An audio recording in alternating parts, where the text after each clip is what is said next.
مباركة يسن فيها الإكثار من الصلاة على سيدي ومولاي رسول الله وعلى آله وصحبه ومن والاه من كل عمل صالح. This night of Jumu'ah, it's a blessed night and there's a lot of barakah in it, and the sunnah is to increase your salah upon the Prophet alayhi salatu wasalam in every good deed.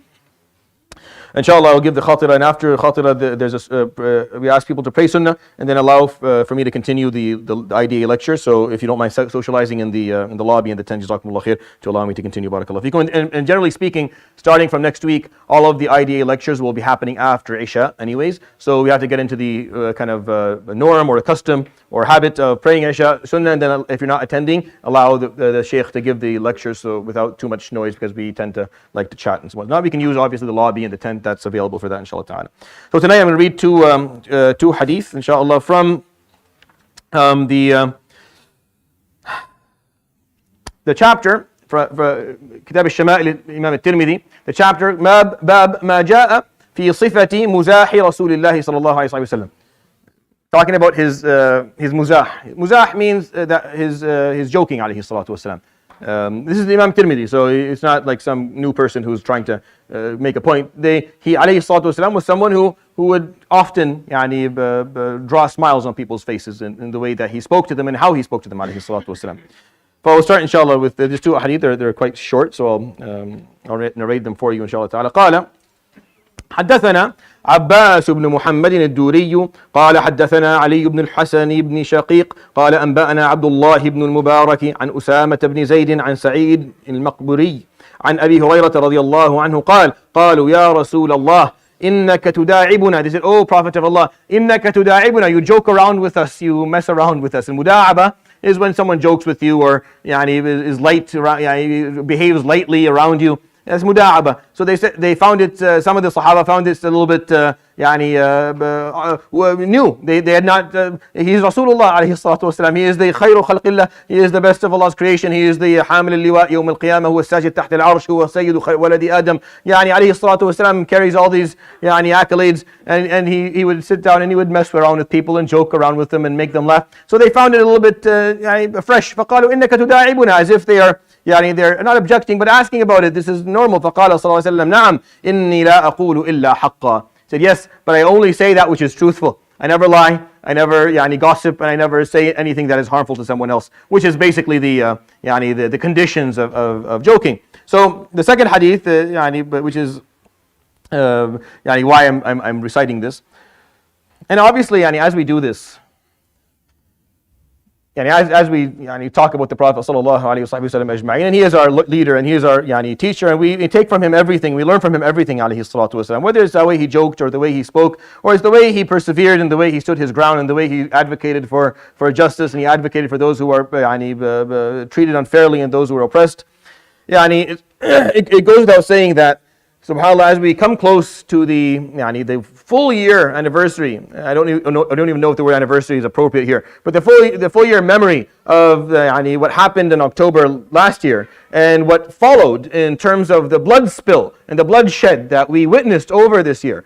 Instead of seeing this coming to an end, we're seeing it spread in a different direction. And now our brothers and sisters in Lebanon are struggling. And when they struggle, the Syrians do as well. Most of my family, if not displaced in Europe, they're displaced somewhere around Beirut. And this, and who pays for all of this aggression and all of this world silence and world double standard that we witness? It's people. It's people who are like you and I, who carry our first names, and many of them carry our last names, and they look very much like us, and they have the same hopes and dreams in life, and they're living hoping to do something with them, and then they die, and then they just lose everything, or they wake up one day and half their family is gone, or their house is gone, or they can't live anymore. And this is not the first time this has happened. This has been happening for a long time.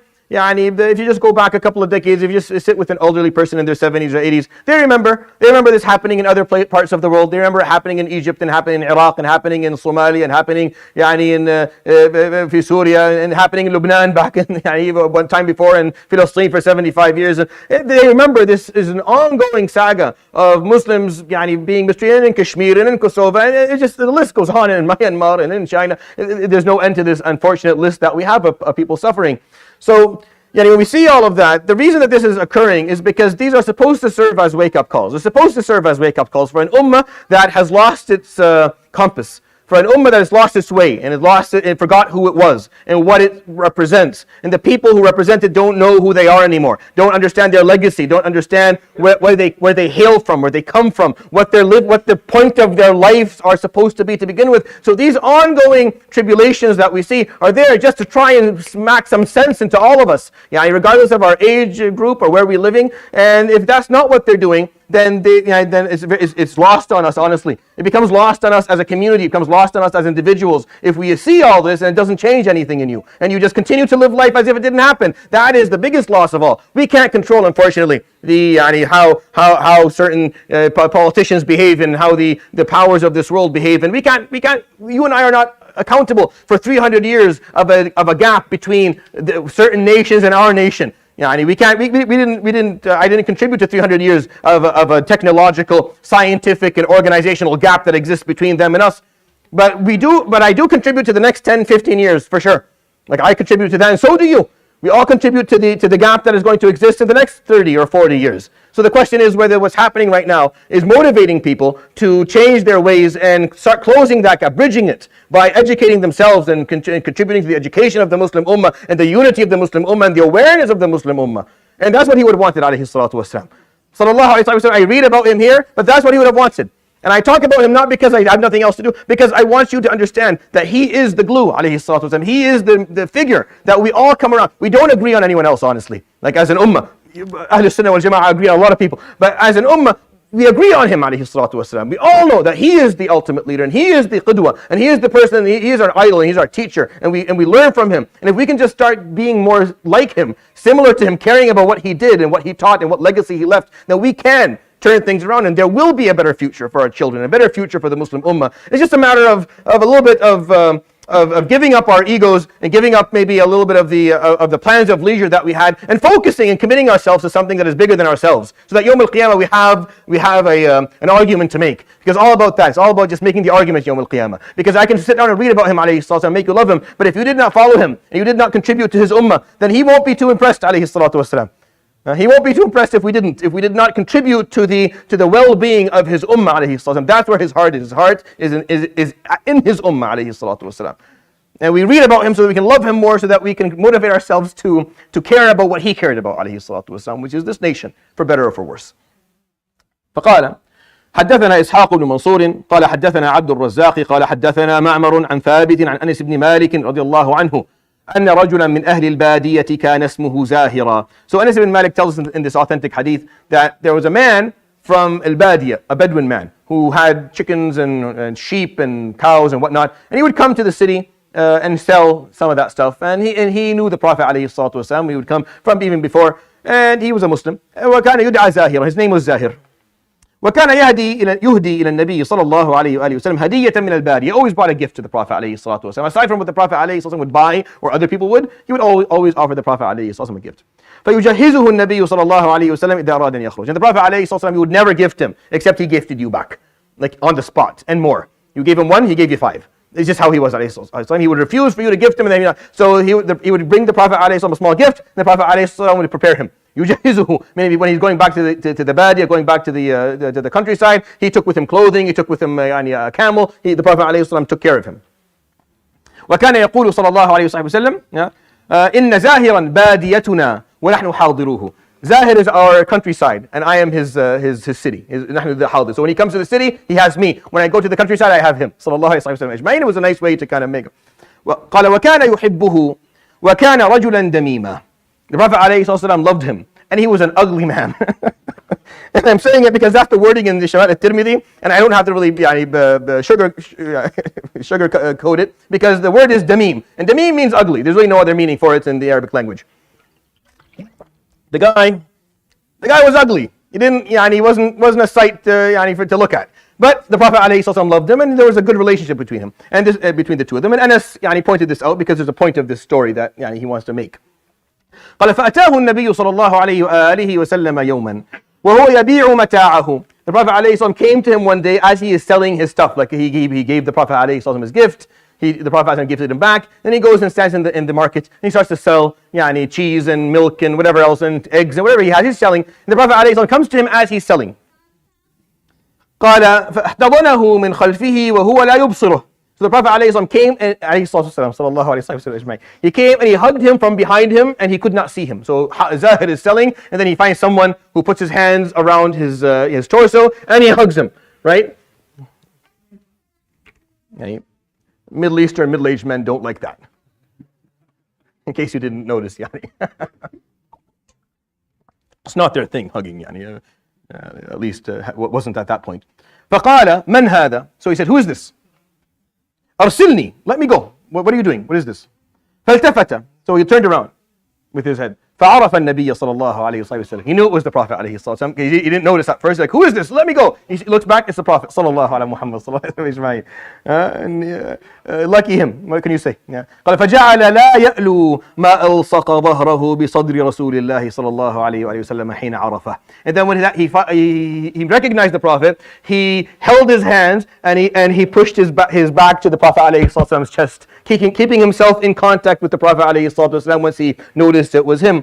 وجعل النبي صلى الله عليه وآله وسلم يقول من يشتري هذا العبد? The Prophet عليه الصلاة والسلام, he's saying, who will buy this slave from me? Who will buy this slave from me? صلى الله عليه وسلم أجمعين. فقال يا رسول الله إذن والله تجدني كاسدا. If you try to sell me as a slave, you'll find me worthless. Like, no one will buy me. Look at me. That's why Anas said this. Like, look at who's going to buy me? There's nothing attraction. فقال صلى الله عليه وسلم. So the Prophet ﷺ left him and he turned him around. فقال لكنك عند الله لست بكاسد. أنت عند الله غالي. Said, as for Allah subhanahu wa ta'ala's opinion of you, you are not worthless. You are very valuable in the eyes of Allah. Sallallahu alayhi wa sallam. He joked and joked, but then when he felt, oh, okay, there's something here that's not, this is not a joke anymore.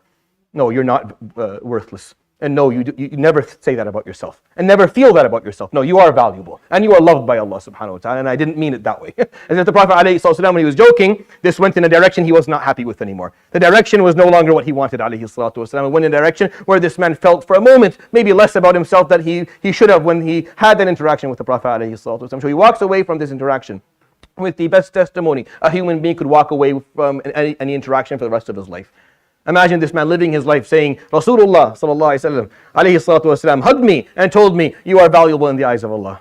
Alayhi salatu wasallam. It's a beautiful story, and it tells you a lot about his character, alayhi salatu wasallam, and how he saw people, and how he took life lightly, and he liked to joke, but he always was sensitive to people's feelings and sensitive to people's perspectives. And he felt that maybe there was a perspective in this that wasn't healthy or something that he did not want someone to feel. He would correct it immediately, alayhi salatu wasalam, because the point of a joke was never to harm.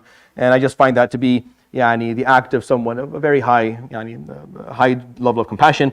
I hope that was a benefit. يروي الإمام الترمذي في جامعه بسند صحيح عن أنس بن مالك رضي الله عنه قال أن رجلا من أهل البادية كان اسمه زاهرا وكان يهدي إلى النبي صلى الله عليه وآله وسلم هدية من البادية فيجهزه النبي إذا أراد أن يخرج فقال النبي عليه الصلاة والسلام إن زاهرا باديتنا ونحن حاضروه وكان صلى الله عليه وآله وسلم يحبه وكان رجلا دميما فأتاه النبي يوما وهو يبيع متاعه فاحتضنه من خلفه وهو لا يبصره فقال من هذا أرسلني فالتفت فعرف النبي صلى الله عليه وسلم فجعل لا يألو ما ألصق ظهره بصدر رسول الله صلى الله عليه وآله وسلم حين عرفه وجعل النبي يقول من يشتري هذا العبد فقال يا رسول الله إذن والله تجدني كاسدا فقال صلى الله عليه وسلم لكن عند الله لست بكاسد أنت عند الله غالي صدق رسول الله صلى الله عليه وسلم الحمد لله لا إله إلا أنت استغفرك وصلى الله وسلم وبارك على نبينا محمد